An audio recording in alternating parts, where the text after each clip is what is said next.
Hey everybody, Dr. Nick here on Feel Good Friday. Today we're diving into the side step.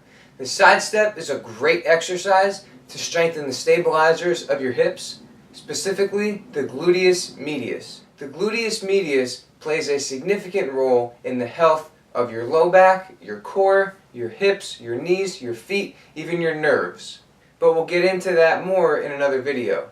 Today, let's focus on the side step. It's a great exercise, but you have to make sure you're doing it correctly, or else you could be making your problem worse. Let's take a step back, dive into some of the research, and take a look at the side step. Okay, so we're going to start with a band, and depending on where you put the band on your legs, it's going to change the resistance. So if you keep it up by your knees like that, it's going to be less resistance than if you put it down by your ankles like this. And that's because you're increasing the lever arm the further down your leg that you put the band. The further away you put the load from the fulcrum, which is your hip in this situation, the harder it's going to be to move that weight. So think of lifting up a 10-pound dumbbell with your arm straight versus with your arm bent close to your body. It's always going to be harder to lift it up the longer your arm is outstretched because you're increasing that lever arm. So leg positioning seems to impact how much the gluteus medius is involved in this movement. So what the research shows is that a 30-degree bend at your hips and a 30-degree bend at your knees activated the gluteus medius the most when compared to standing straight up and squatting deeper than that 30 degrees.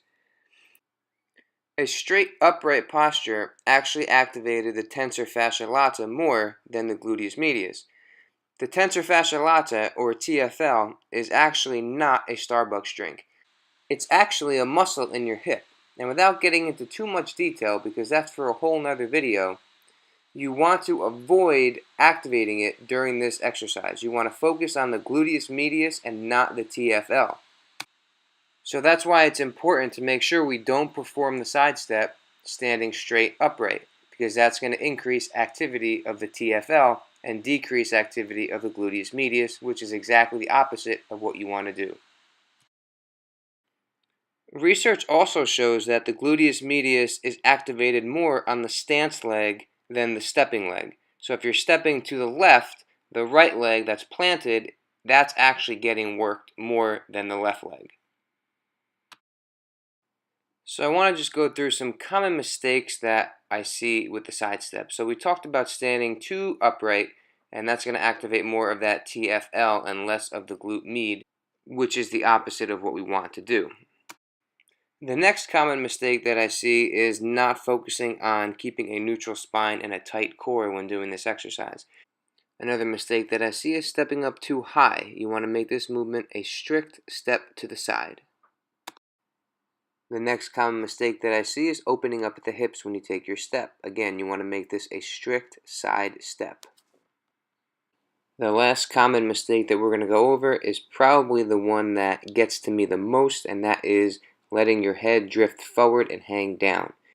You want to keep your neck straight and chin tucked. Thank you so much for watching. Be sure to like, comment, and subscribe, and we'll see you next time.